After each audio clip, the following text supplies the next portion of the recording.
भाषण में आपको पर्याप्त अवसर दूंगा। मेरा आपसे निवेदन है, नहीं माननीय अखिलेश जी, आपने संसद की मर्यादा को आप बना के रखे हैं।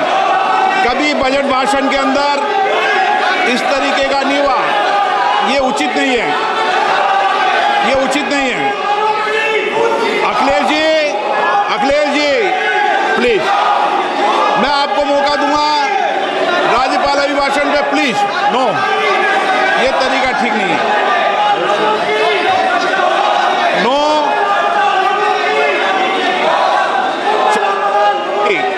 राज्यपाल अभिभाषण पे चर्चा होगी। नो तरीका। Honorable Speaker, I present the budget for 25-26. This budget continues our government's efforts to A. Accelerate growth, B. Secure inclusive development, C. Invigorate private sector investments, D. Uplift household sentiments, and E. Enhance spending power of India's rising middle class. Together, we embark on a journey to unlock our nation's tremendous potential for greater prosperity and global positioning under the leadership of Honorable Prime Minister Shri Narendra Modi. As we complete the first quarter of the 21st century, continuing geopolitical headwinds suggest lower global economic growth over the medium term. However, our aspiration for a Vikasit Bharat inspires us, and the transformative work we have done during our government's first 2 terms guides us to march forward resolutely. Our economy is the fastest growing among all major economies. Our development track record for the past 10 years and structural reforms have drawn global attention. Confidence in India's capability and potential has only grown in this period. We see the next 5 years as a unique opportunity to realize Sabka Vikas, stimulating balanced growth of all regions. The great Telugu poet and playwright Gurujada Apparao had said, "Deshamante matti kadoy, deshamante manushuloy," meaning a country is not just its soil, a country is its people. In line with this, for us, Vikasit Bharat encompasses zero poverty, 100% quality good school education, access to high quality, affordable and comprehensive health care, 100% skilled labor with meaningful employment, 70% women in economic activities, and farmers making our country the food basket of the world. In this budget, the proposed development measures span 10 broad areas focusing on Garib, youth, Annadata and Nari, spurring agricultural growth and productivity, building rural prosperity and resilience, taking everyone together on an inclusive growth path, boosting manufacturing and furthering Make in India, supporting MSMEs, enabling employment-led development, investing in people, economy and innovation, securing energy supplies, promoting exports and nurturing innovation. For this journey of development, our 4 powerful engines are agriculture, MSME, investments and exports. The fuel, our reforms, our guiding spirit, inclusivity, and the destination, Vikasit Bharat. This budget aims to initiate transformative reforms across 6 domains. During the first 5 years, these will augment our growth potential and global competitiveness. The domains are taxation, power sector, urban development, mining, financial sector, and regulatory reforms.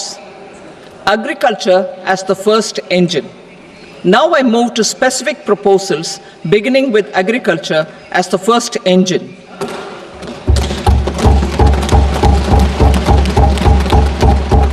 Prime Minister Dhan Dhanya Krishi Yojana, Developing Agri-Districts Program.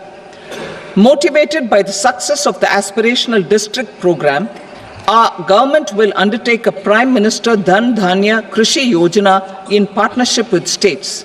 Through the convergence of existing schemes and specialized measures, the program will cover 100 districts with low productivity, moderate crop intensity, and below average credit parameters.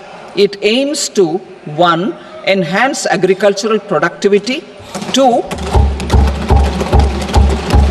Adopt crop diversification and sustainable agricultural practices, 3. Augment post-harvest storage at the panchayat and block level, 4. Improve irrigation facilities, and 5. Facilitate availability of long-term and short-term credit. This program is likely to help 1.7 crore farmers.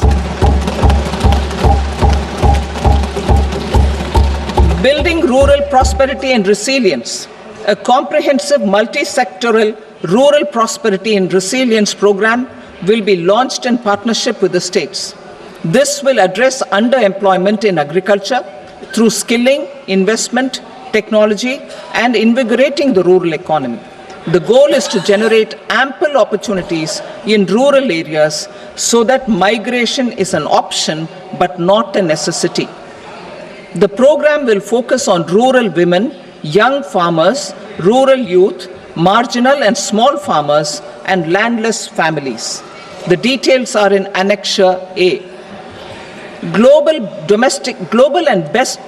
Domestic best practices will be incorporated, and appropriate technical and financial assistance will be sought from multilateral development banks.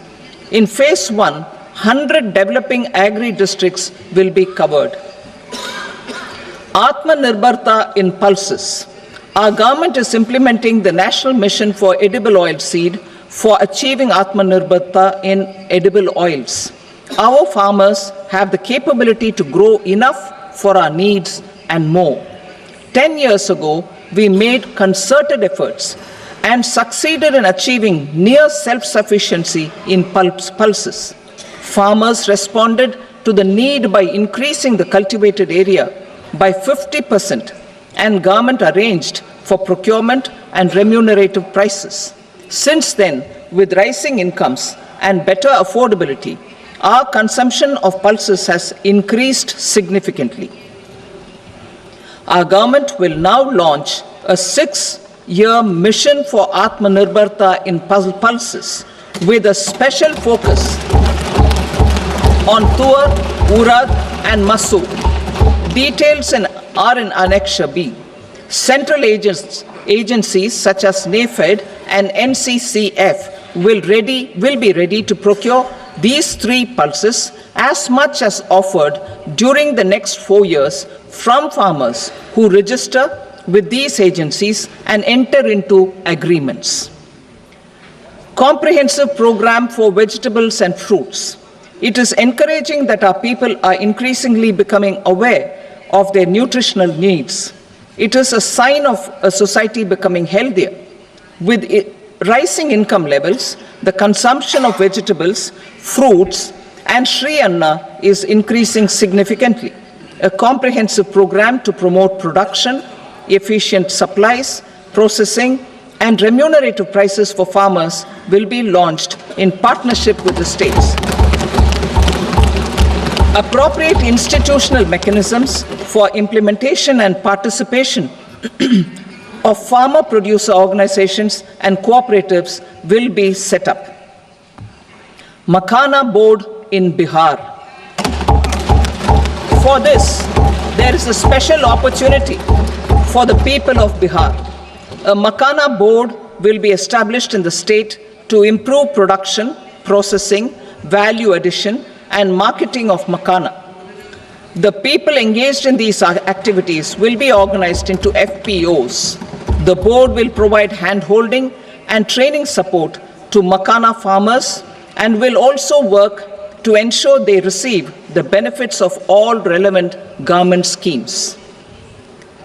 A national mission on high-yielding seeds will be launched, aimed at 1. Strengthening research ecosystem, 2.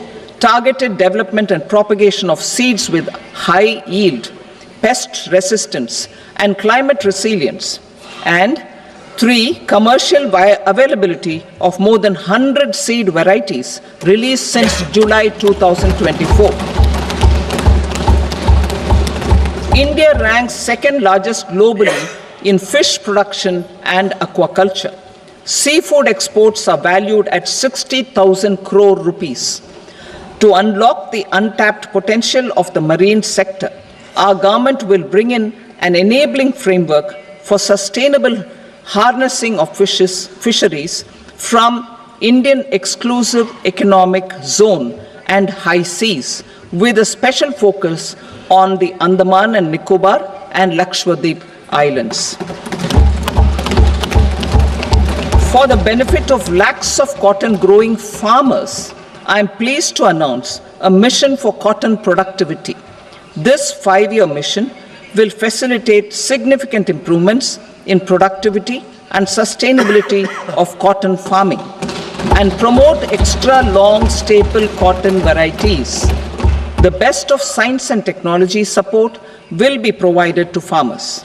Aligned with our integrated 5F vision for the textile sector, this will help in increasing incomes of the farmers and ensure a steady supply of quality cotton for rejuvenating India's traditional textile sector. Kisan credit cards facilitate short-term loans for 7.7 crore farmers, fishermen, and dairy farmers.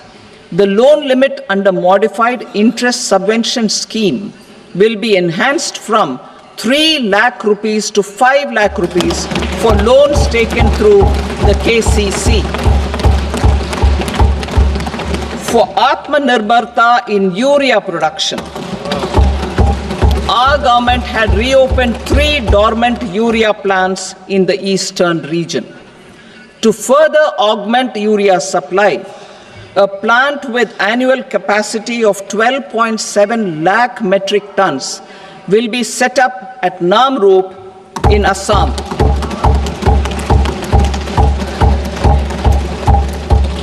India Post, with 1.5 lakh rural post offices, complemented by the India Post Payment Bank and a vast network of 2.4 lakh Dak Sevaks, will be repositioned to act as a catalyst for the rural economy. Details are at Annexure C. India Post will also be transformed as a large public logistics organization. This will meet the rising needs of Vishwakarmas, new entrepreneurs, women, self-help groups, MSMEs, and the large business organizations. Our government will provide support to NCDC for its lending operations for the cooperative sector. MSMEs as the second engine. Now I move to MSMEs as the second engine, which encompasses manufacturing and services with a focus on MSMEs numbering 5.7 crores. Currently, over 1 crore registered MSMEs, employing 7.5 crore people and generating 36% of our manufacturing, have come together to position India as a global manufacturing hub. With their quality products, these MSMEs are responsible for 45% of our exports.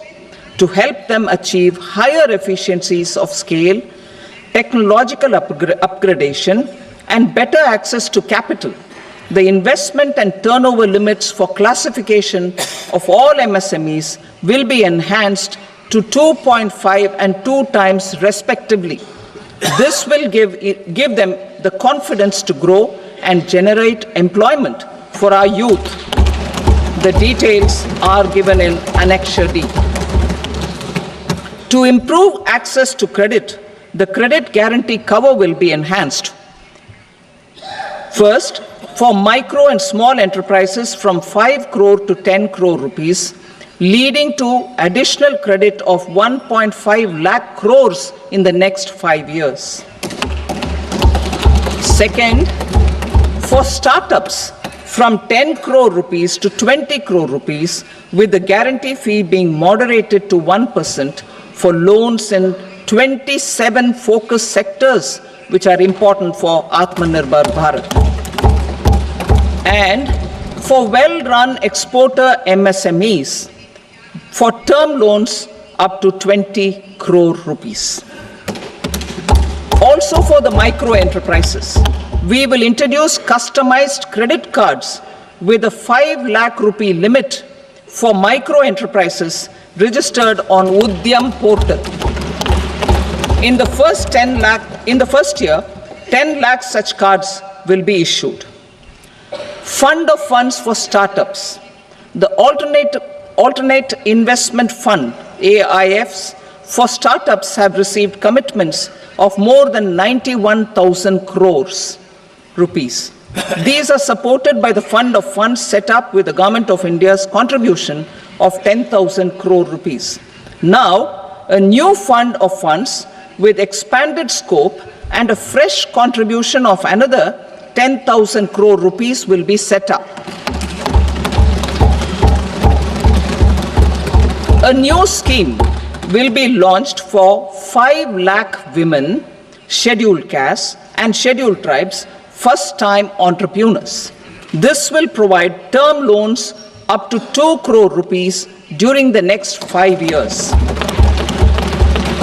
The scheme will incorporate lessons from the successful Stand Up India scheme. Online capacity building for entrepreneurship and managerial skills will also be organized. Measures for labor-intensive sectors. To promote employment and entrepreneurship opportunities in labor-intensive sectors, our government will undertake specific policy and facilitation measures. To enhance the productivity, quality, and competitiveness of India's footwear and leather sector, a focused product scheme will be implemented. The scheme will support design capacity, component manufacturing, and machinery required for production of non-leather quality footwear, besides the support for leather footwear and products. The scheme is expected to facilitate employment for 22 lakh persons, generate over 4 lakh crore rupees, and exports of over 1.1 lakh crore rupees. Measures for the toys sector. Building on the National Action Plan for Toys, we will implement a scheme to make India a global hub for toys.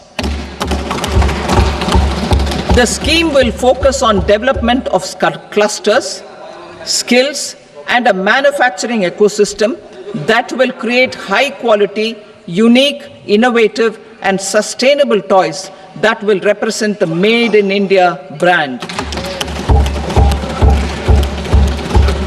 Support for food processing. In line with our commitment towards Purvodaya, we will establish a National Institute of Food Technology, Entrepreneurship and Management in Bihar. The institute will provide a strong fillip to food processing activities in the entire eastern region. This will result in 1. Enhanced income for the farmers through value addition to their produce, and 2. Skilling entrepreneurship and employment opportunities for the youth. Manufacturing mission, furthering Make in India. Our government will set up a national manufacturing mission covering small, medium, and large industries for furthering Make in India by providing policy support, execution roadmaps, governance, and monitoring framework for central ministries and states. Details are in Annexure E. Given our commitment to climate-friendly development, the mission will also support clean tech manufacturing. This will aim to improve domestic value addition and build our ecosystem for solar PV cells, EV batteries, motors and controllers, electrolyzers, wind turbines, very high voltage transmission equipment, and grid scale batteries. Investment as the third engine. Now I move to investment as the third engine, which encompasses investing in people, investing in the economy, and investing in innovation. Investing in people. Saksham Anganwadi and Poshan 2.0. Saksham Anganwadi and Poshan 2.0 program provides nutritional support to more than 8 crore children, 1 crore pregnant women and lactating mothers all over the country, and about 20 lakh adolescent girls in aspirational districts and the Northeast region. The cost norms for these nutritional support will be enhanced appropriately. Atal Tinkering Labs. 50,000 Atal Tinkering Labs will be set up in government schools in the next 5 years to cultivate the spirit of curiosity and innovation and foster a scientific temper among young minds. Broadband connectivity to government secondary schools and PHCs. Broadband connectivity will be provided to all government secondary schools and primary health centers in rural areas under the BharatNet project. Bharatiya Bhasha Pustak Scheme. We propose to implement a Bharatiya Bhasha Pustak scheme to provide digital form Indian language books for schools and for higher education. This aims to help students understand their subjects better and in their language. National Centers of Excellence for Skilling.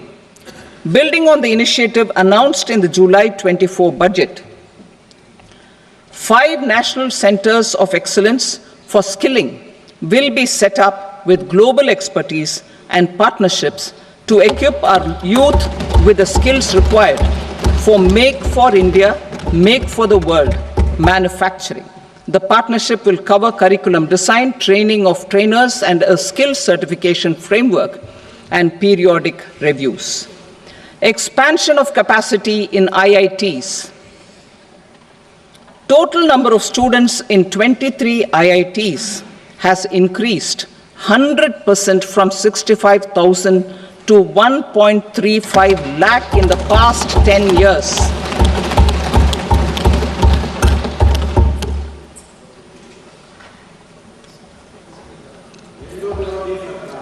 Additional infrastructure will be created in the 5 IITs started after 2014 to facilitate education for 6,500 more students.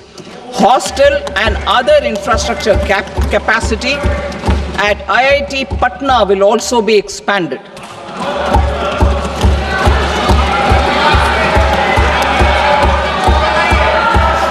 Center of Excellence.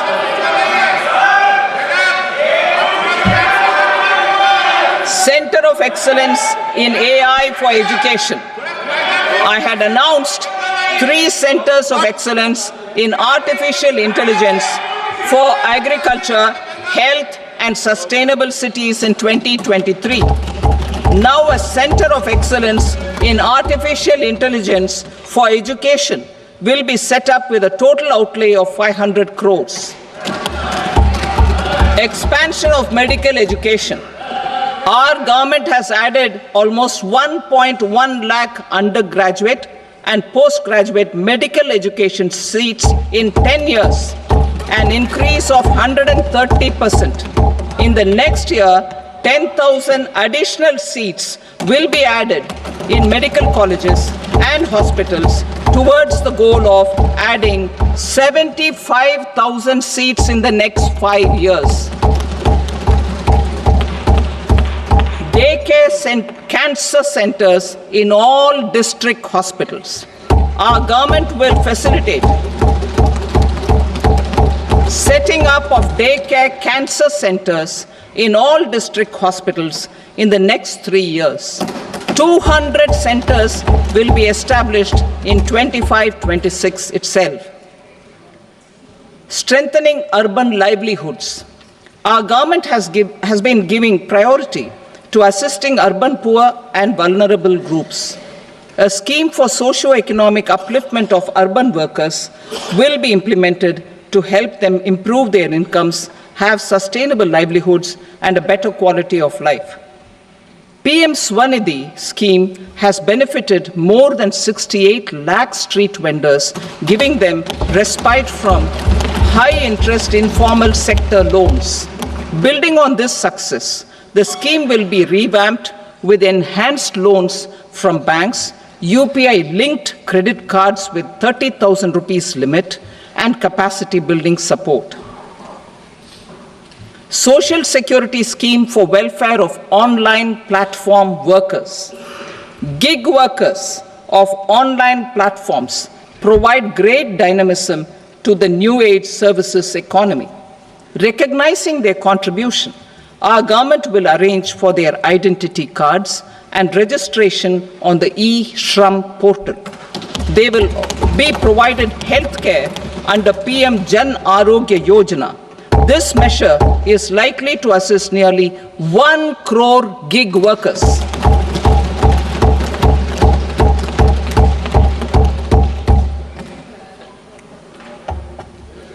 Investing in the economy. Public-private partnership in infrastructure.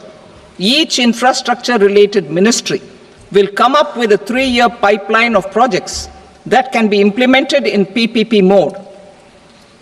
States will also be encouraged to do so and can seek support from the India Infrastructure Project Development Fund, which is a scheme to prepare PPP proposals. Support to states for infrastructure. An outlay of 1.5 lakh crore is proposed for the 50-year interest-free loans to states for capital expenditure and incentives for reforms. Building on the success of the first asset monetization plan announced in 2021, the second plan for 2025 to 30 will be launched to plow back capital of 10 lakh crore in new projects. Regulatory and fiscal measures will be fine-tuned to support the plan. Jal Jeevan Mission. Since 2019, 15 crore households representing 80% of India's rural population have been provided access to portable tap water connections. To achieve 100% coverage, I am pleased to announce the extension of this mission until 2028 with an enhanced total outlay. The mission's focus will be on the quality of infrastructure and O&M of rural piped water supply schemes through Jan Bhagidari. A separate MOU or separate MOUs will be signed with the states and union territories to ensure sustainability and citizen-centric water services delivery. Urban sector reforms. Building on the July budget proposals, urban sector reforms related to governance, municipal services, urban land and planning will be incentivized. Urban Challenge Fund. The government will set up an urban challenge fund of 1 lakh crore rupees to implement the proposals for cities as growth hubs, creative redevelopment of cities, and for water and sanitation purposes announced in the July budget.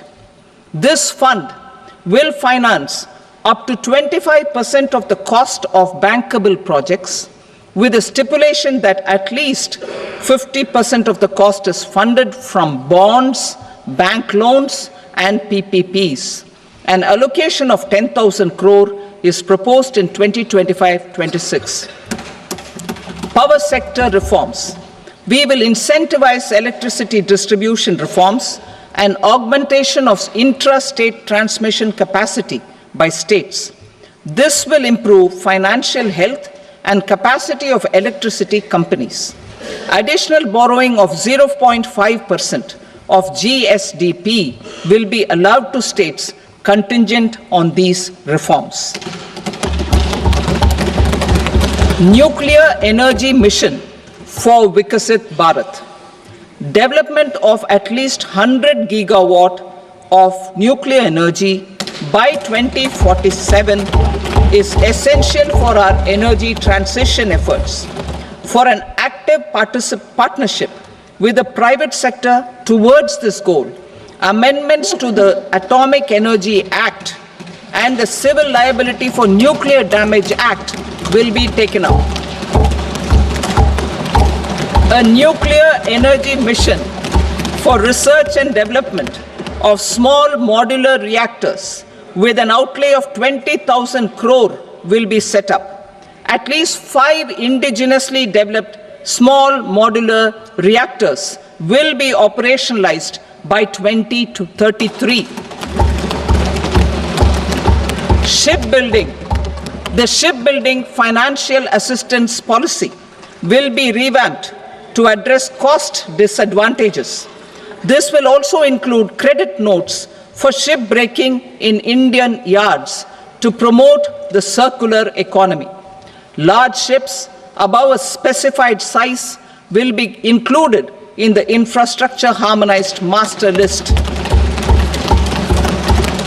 Shipbuilding clusters will be facilitated to increase the range, categories, and capacity of ships. This will include additional infrastructure, facilities, skilling, and technology to develop the entire ecosystem. Maritime Development Fund. For long-term financing for the maritime industry, a Maritime Development Fund with a corpus of 25,000 crore rupees will be set up. This will be for distributed support and promoting competition. This will have up to 49% contribution by the government, and the balance will be mobilized from ports and from private sector. UDAN regional connectivity schemes. UDAN has enabled 1.5 crore middle-class people to meet their aspirations for speedier travel. The scheme has connected 88 ports, airports, and operationalized 619 routes.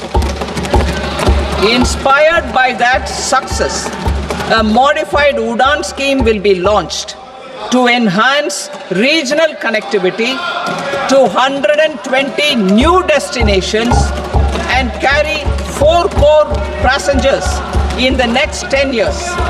4 crore additional passengers in the next 10 years. The scheme will also support helipads and smaller airports in hilly, aspirational, and northeast regional districts. Greenfield airports will be facilitated in Bihar to meet the future needs of the state. These will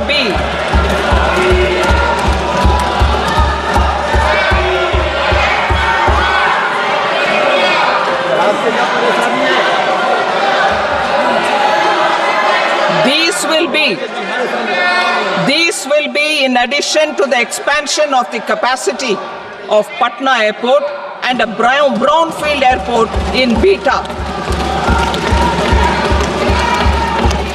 Western Kosi Canal project in Mithilanchal. Financial support will be provided for the Western Kosi Canal ERM project, benefiting a large number of farmers, cultivating over 50,000 hectares of land in the Mithilanchal region of Bihar. Mining sector reforms. Mining sector reforms, including those for minor minerals, will be encouraged through sharing of best practices and institutions of a state mining index. A policy for recovery of critical minerals from tailings will be brought out.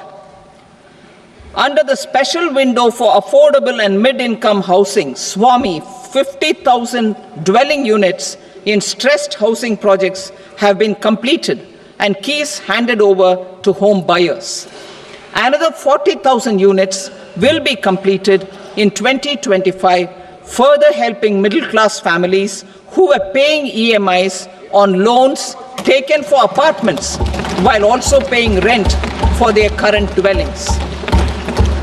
Building on this success, Swami Fund 2 will be established as a blended finance facility with contribution from the government, banks, and private investors.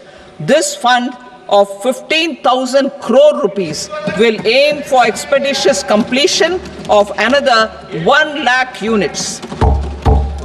PM Gati Shakti data for private sector.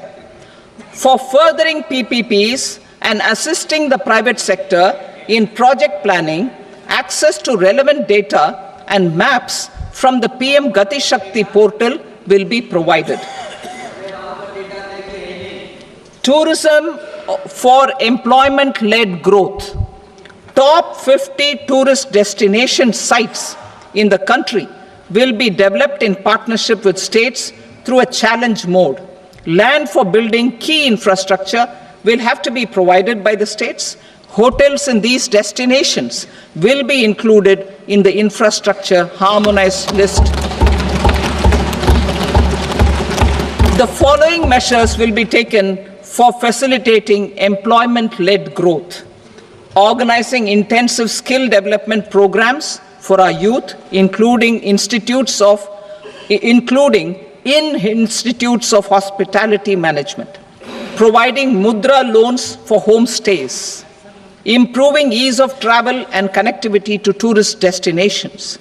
Providing performance-linked incentives to states for effective destination management, including tourist amenities, cleanliness, and marketing efforts, and introducing streamlined e-visa facilities along with visa fee waivers for certain tourist groups. Continuing with the emphasis on places of spiritual and religious significance, in the July budget, there will be a special focus on destinations related to the life and times of Lord Buddha. Medical tourism and heal in India. Medical tourism and heal in India will be promoted in partnership with the private sector, along with capacity building and easier visa norms. Investing in innovation. To implement private sector-driven research, development, and innovation initiatives announced in the July budget, I am now allocating 20,000 crore rupees for this purpose. A deep tech fund of funds will also be explored to catalyze the next generation startups as a part of this initiative. In the next 5 years, under the PM Research Fellowship Scheme, we will provide 10,000 fellowships for technological research in IITs and IISc with enhanced financial support.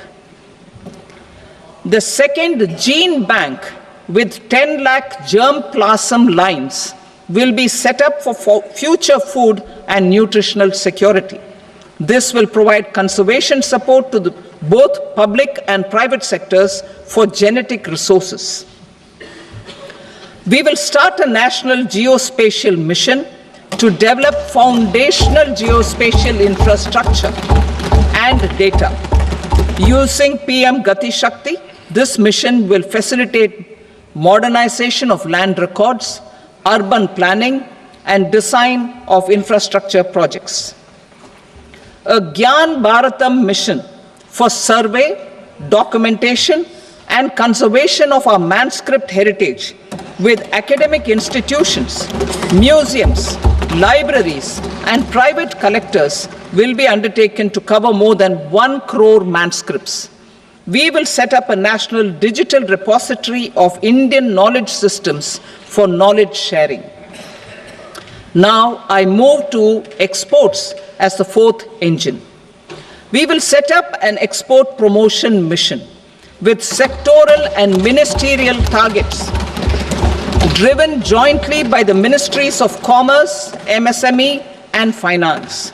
It will facilitate easy access to export credit, cross-border factoring support, support to MSMEs to tackle non-tariff measures in overseas markets.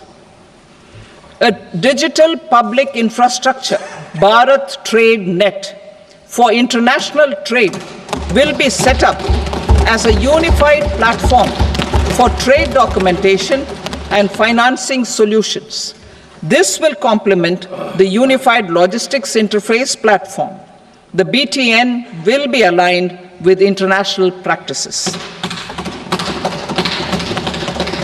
Support will be provided to develop domestic manufacturing capacities for our economy's integration with global supply chains.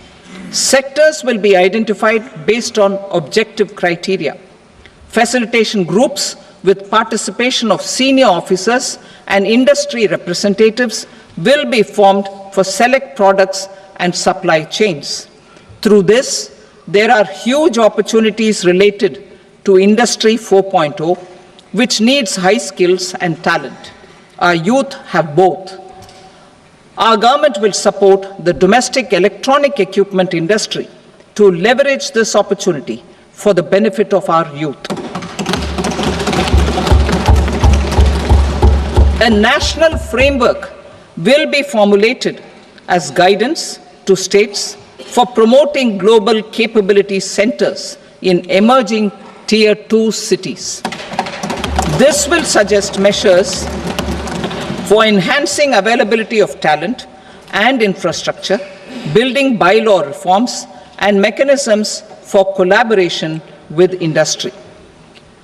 Our government will facilitate upgradation of infrastructure and warehousing for air cargo, including high-value perishable horticultural produce. Cargo screening and customs protocol will be streamlined and made user-friendly.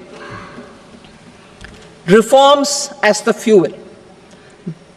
Over the past 10 years, our government has implemented several reforms for convenience of taxpayers, such as faceless assessment, 2, taxpayer charter, 3, faster returns, 4, almost 99% returns being on self-assessment, and 5, Vivad Se Vishwas scheme.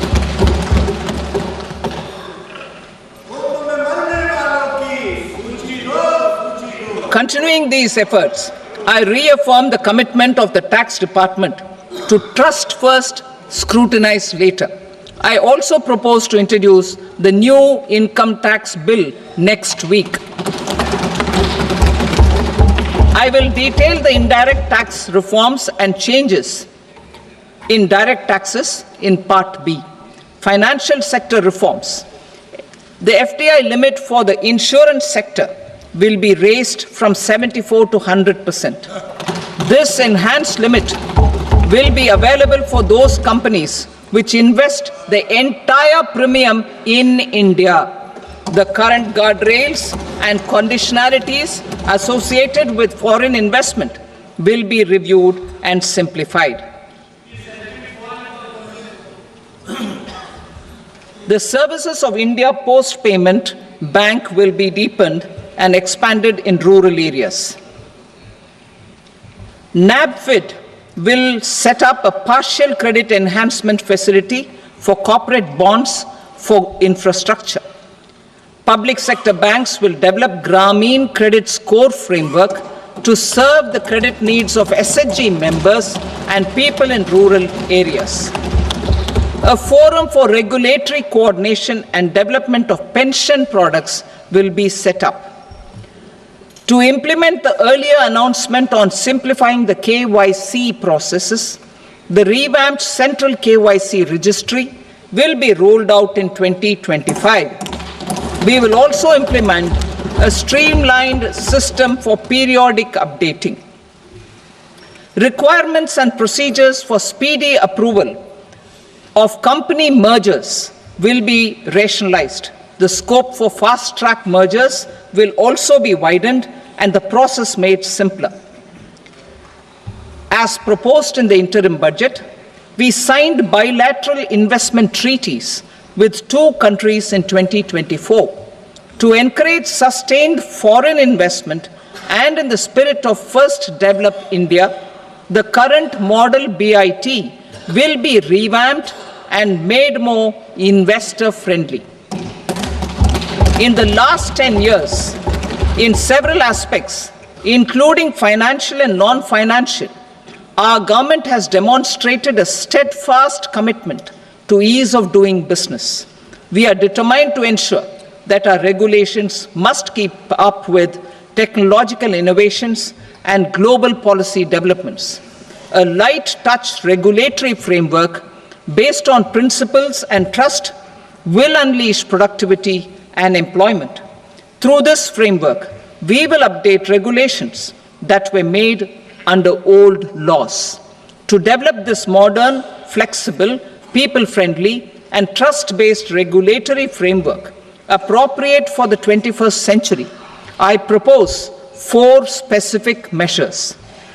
A high-level committee for regulatory reforms will be set up for a review of all non-financial sector regulations, certifications, licenses, and permissions. The committee will be expected to make recommendations within a year. The objective is to strengthen trust-based economic governance and take transformational measures to enhance ease of doing business, especially in matters of inspection and compliances. States will be encouraged to join in this endeavor. An investment friendliness index of states will be launched in 2025 to further the spirit of competitive, cooperative federalism. Under the Financial Stability and Development Council, a mechanism will be set up to evaluate impact of the current financial regulations and subsidiary instructions. It will also formulate a framework to enhance their responsiveness and development of the financial sector. In the Jan Vishwas Act 2023, more than 180 legal provisions were decriminalized.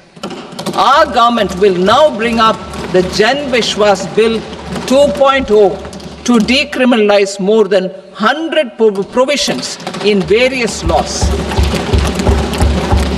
I now move to fiscal policy. In the July budget, I had committed to staying the course for fiscal consolidation.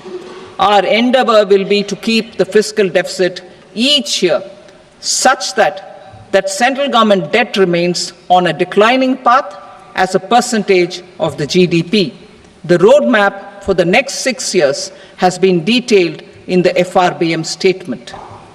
Revised estimates for 2024-25.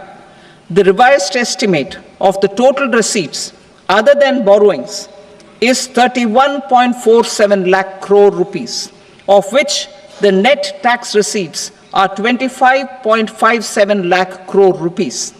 The revised estimate of the total expenditure is 47.16 lakh crore rupees, of which the capital expenditure is about 10.18 lakh crore rupees.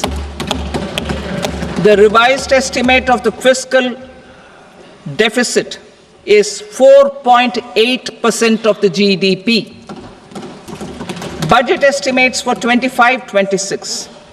Coming to 25-26, the total receipts other than borrowings and total expenditure are estimated at 34.96 lakh crore rupees and 50.65 lakh crore rupees respectively.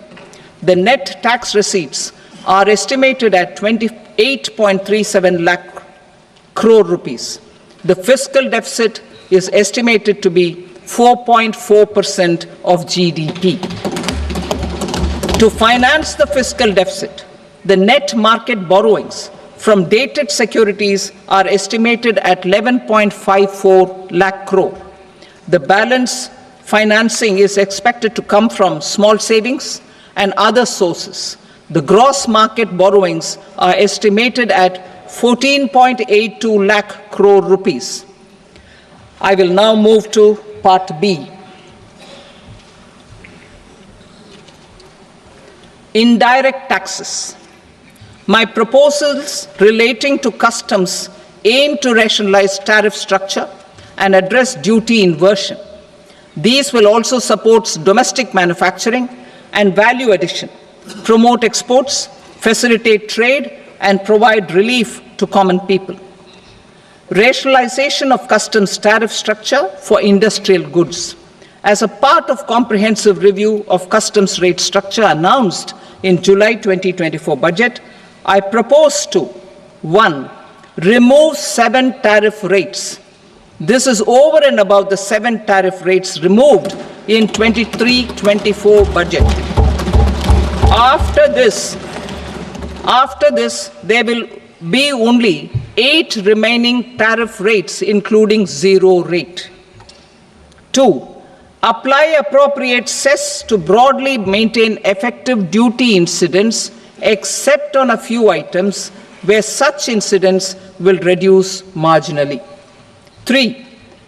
Levy not more than 1 cess or surcharge.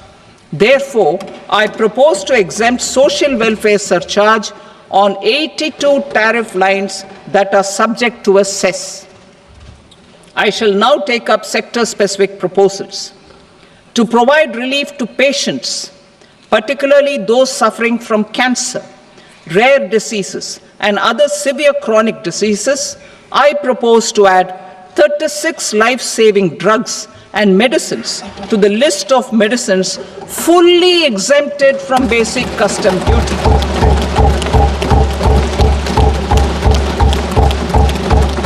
I also propose to add 6 life-saving medicines to the list attracting concessional custom duty of 5%.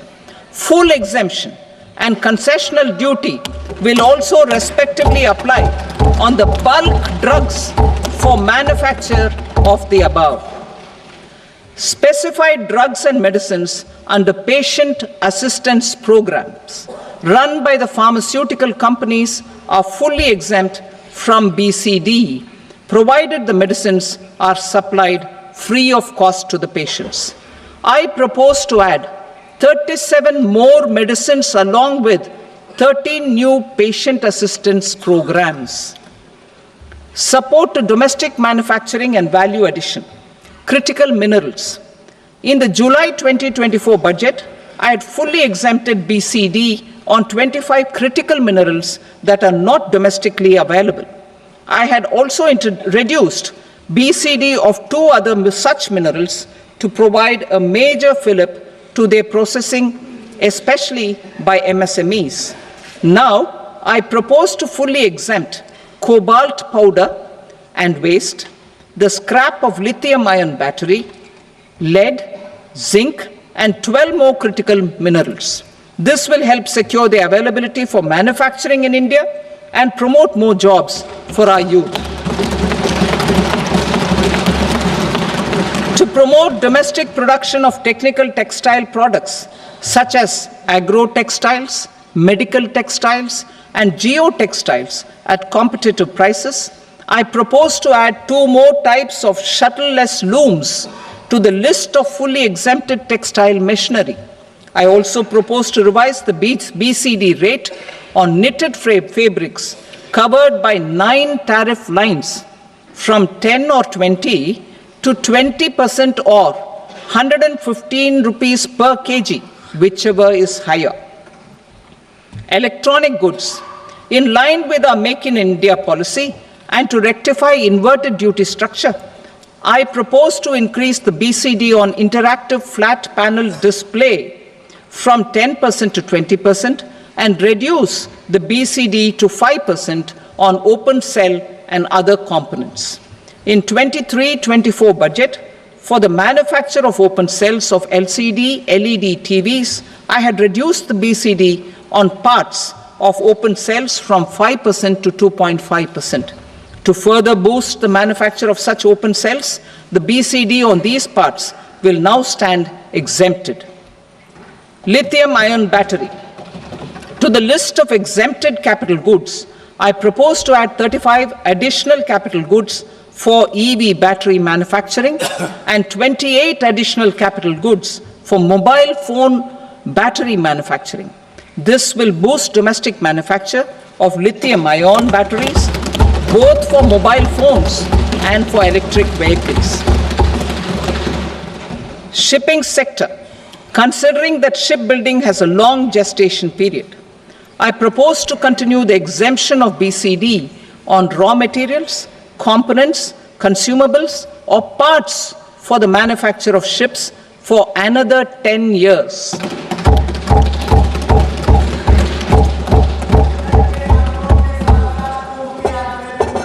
I also propose the same dispensation for shipbreaking to make it more competitive. Telecommunication. To prevent classification disputes, I propose to reduce the BCD from 20% to 10% on carrier-grade Ethernet switches to make it at par with non-carrier-grade Ethernet switches. Export promotion.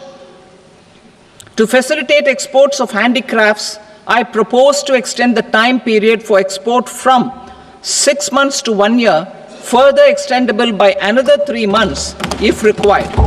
I also propose to add 9 items to the list of duty-free inputs. Leather sector. I propose to fully exempt BCD on wet blue leather to facilitate imports for domestic value addition and employment. I also propose to exempt crust leather from 20% export duty to facilitate exports by small tanners. Marine products. To enhance India's competitiveness in the global seafood market, I propose to reduce BCD from 30% to 5% on frozen fish paste, surimi, for manufacture and export of its analog products. I also propose to reduce BCD from 15% to 5% on fish hydrolysates for manufacture of fish and shrimp feed. In July 2024 budget, to promote development of domestic MROs for aircraft and ships, I had extended the time limit for export of foreign origin goods that were imported for repairs from 6 months to 1 year and further extendable by 1 year.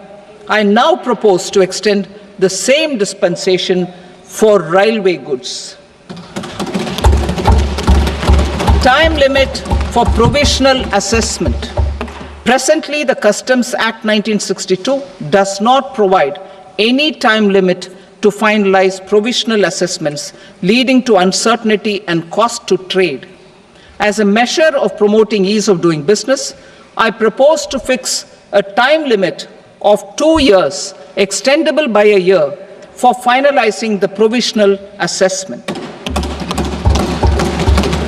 I propose to introduce a new provision that will enable importers or exporters, after clearance of goods, to voluntarily declare material facts and pay duty with interest but without penalty.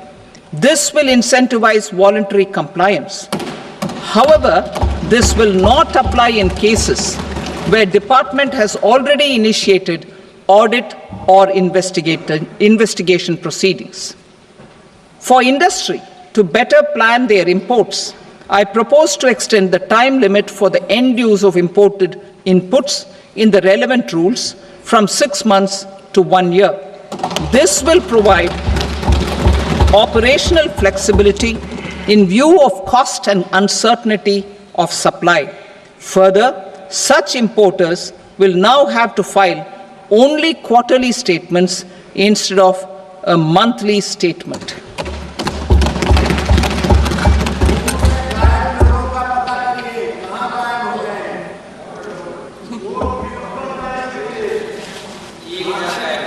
I now come to my direct tax proposals.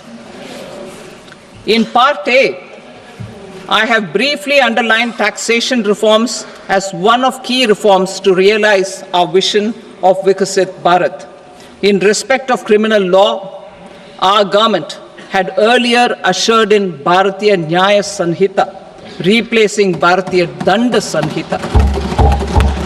I am happy to inform this august House and the country that for new income tax bill will carry forward the same spirit of Nyaya in its drafting as well.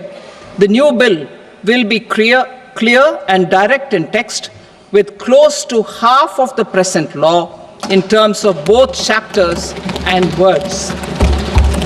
It will be simple to understand for taxpayers and tax administrators, leading to tax certainty and reduced litigation. Reforms, however, are not a destination. They are means to achieve good governance for our people and economy. Providing good governance primarily involves being responsive.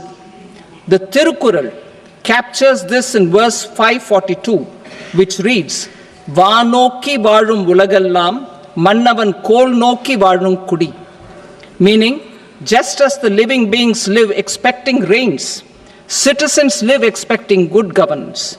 Our government is committed to keeping an ear to the ground and a finger on the pulse and responding while balancing our national building efforts.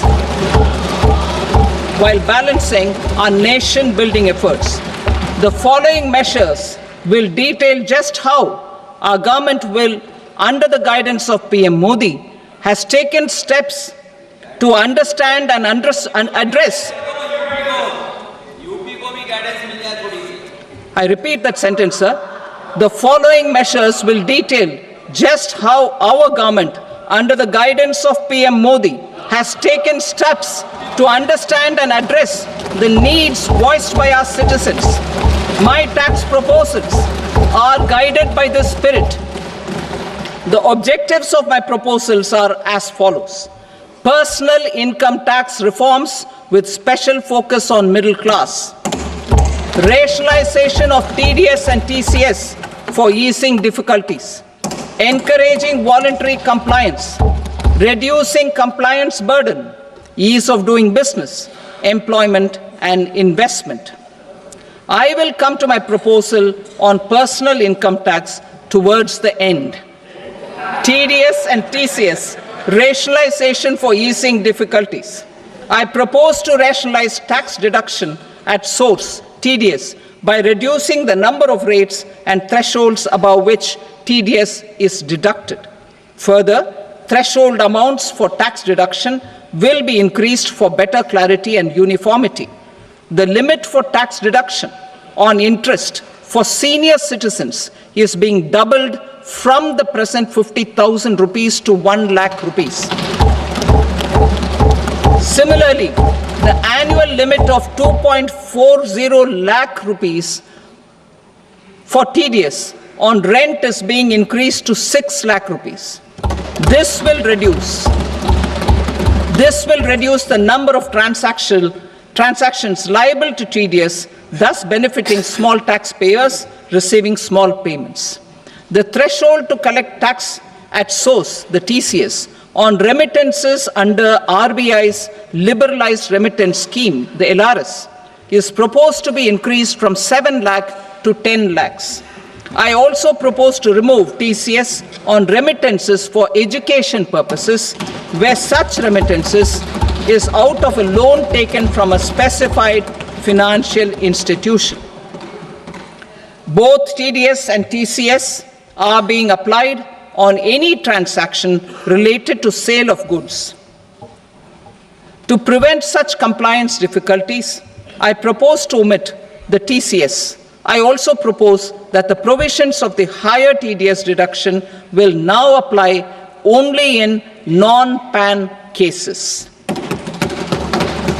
In July 2024, the delay for payment of TDS up to the due date of filing statement was decriminalized. I propose to provide the same relaxation to TCS provisions as well. The government under the leadership of Prime Minister Modi believes in Sabka Saath, Sabka Vikas, Sabka Vishwas and Sabka Prayas. In line with this, we brought in updated return facility in 2022 for voluntary compliance by taxpayers who had omitted to report their correct income. Our trust in taxpayers was proved right. Nearly 90 lakh taxpayers voluntarily updated their incomes by paying additional tax.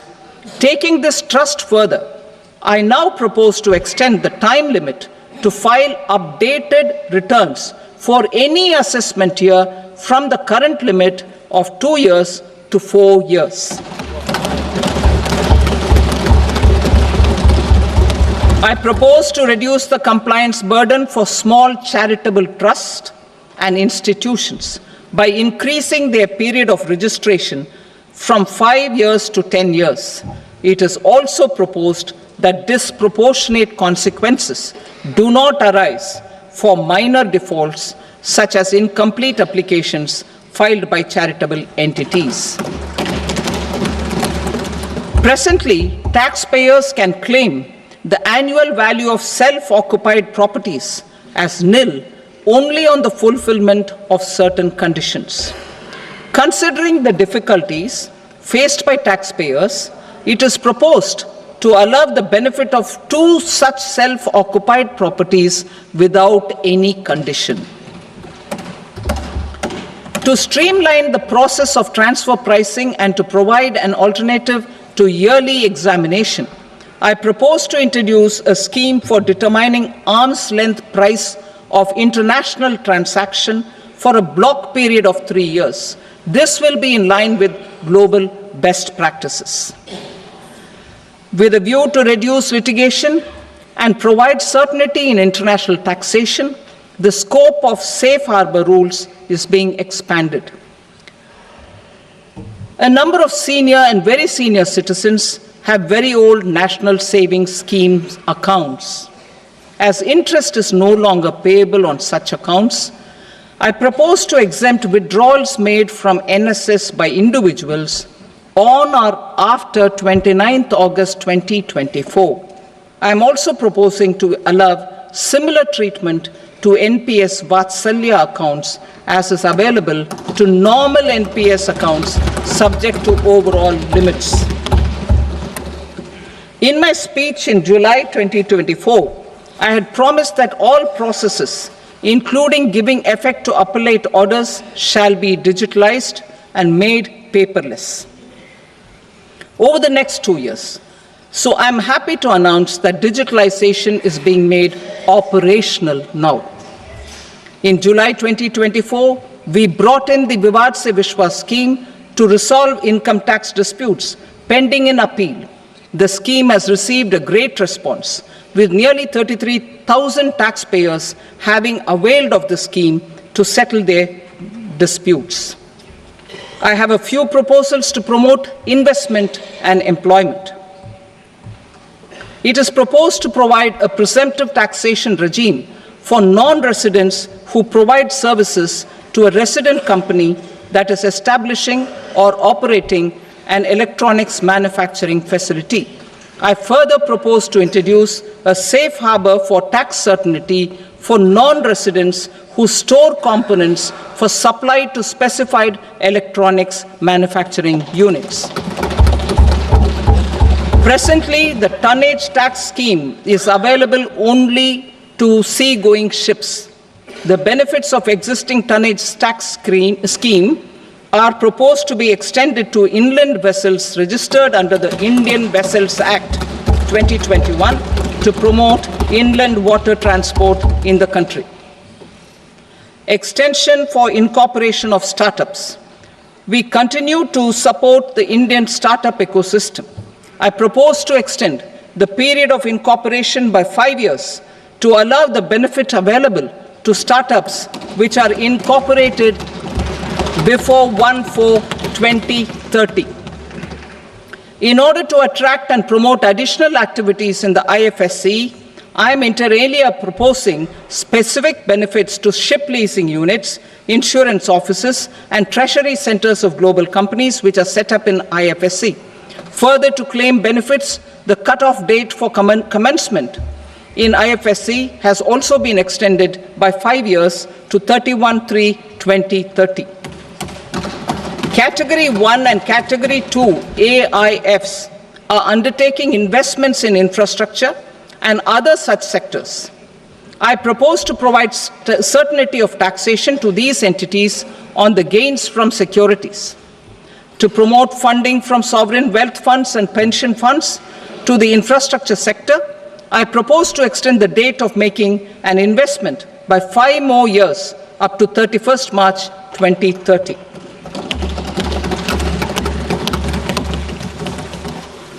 Personal income tax reforms with special focus on middle class. Democracy, demography, and demand are the key support pillars in our journey towards Vikasit Bharat. The middle class provides strength for India's growth. This government, under the leadership of Prime Minister Modi, has always believed in the admirable energy and ability of the middle class in nation building. In recognition of their contribution,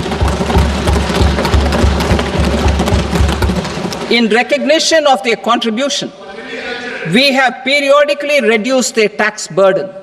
Right after 2014, the nil tax slab was raised to 2.5 lakhs of rupees, which was further raised to 5 lakh rupees in 2019 and to 7 lakh rupees in 2023. This is reflective of our government's trust on the middle class taxpayers. I am now happy to announce that there will be no income tax payable up to income of 12 lakh rupees.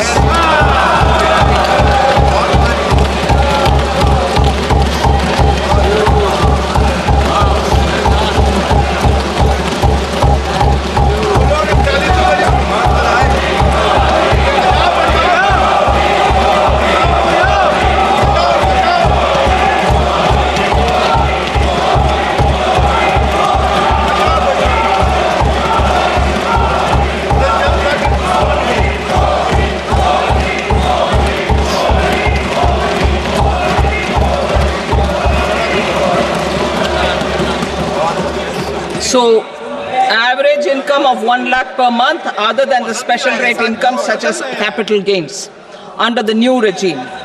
This limit will be 12.75 lakh for salaried taxpayers due to the standard deduction of 75,000. Slabs and rates are being changed across the board to benefit all taxpayers. The new structure will substantially reduce the taxes of the middle class and leave more money in their hands, boosting household consumption, savings, and investment. In the new tax regime, I propose to revise tax rate structures as follows: 0 to 4 lakh rupees nil, 4.8 lakh rupees to 4 to 8 lakh rupees 5%, 8 to 12 lakh rupees 10%, 12 to 16 lakh rupees 15%, 16 to 20 lakh rupees 20%, 20 to 24 lakh rupees 25%, and above 24 lakh rupees 30%. To taxpayers up to 12 lakh of normal income other than special rate income such as capital gains. I read that again. To taxpayers up to 12 lakh of income other than special rate income such as capital gains, tax rebate is being provided in addition to the benefit due to slab rate reduction in such a manner that there is no tax payable by them. The total tax benefit of slab rate changes and rebate at different income levels can be illustrated with a few examples. A taxpayer in the new regime with an income of 12 lakh rupees will get a benefit of 80,000 rupees in tax, which is 100% of tax payable as per the existing rates. A person having income of 18 lakh rupees will get a benefit of 70,000 rupees in tax, that is 30% of tax payable as per existing rates. A person with an income of 25 lakh gets a benefit of 1,10,000 rupees, that is 25% of his tax payable as per existing rates. Details of my tax proposals are given in the annexure. As a result of these proposals, Honorable Speaker, sir, revenue of about 1 lakh crore in direct taxes and 2,600 crores in indirect taxes will be foregone. Mr. Speaker, sir, with this, I commend the budget to this august House.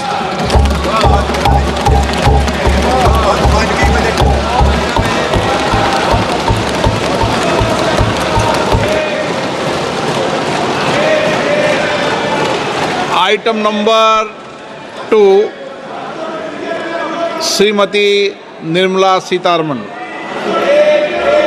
Sir, with your permission, I rise to lay on the table the following statements under Section 3(1) of the Fiscal Responsibility and Budget Management Act, 2003. Medium-term fiscal policy cum fiscal policy strategy statement and macroeconomic framework statement. Item number 3, Shrimati Nirmala Sitharaman. Sir, with your permission, I rise to move for leave to introduce the Finance Bill 2025. प्रश्न ये है कि विधेयक को पुनर्स्थापित करने की अनुमति प्रदान की जाए। जो सदस्य इसके पक्ष में हाँ कहें, जो सदस्य विरोध में ना कहें। मेरे विचार में निर्णय हाँ वालों के पक्ष में हुआ। हाँ वालों के पक्ष में अनुमति प्रदान की जाती है। माननीय मंत्री जी, अब विधेयक को पुनर्स्थापित करें। Sir, I introduce the bill. Thank you. सभा की कार्रवाई सोमवार दिनांक 3 फरवरी 2025 को प्राप्त 11 बजे तक के लिए स्थगित की जाती है।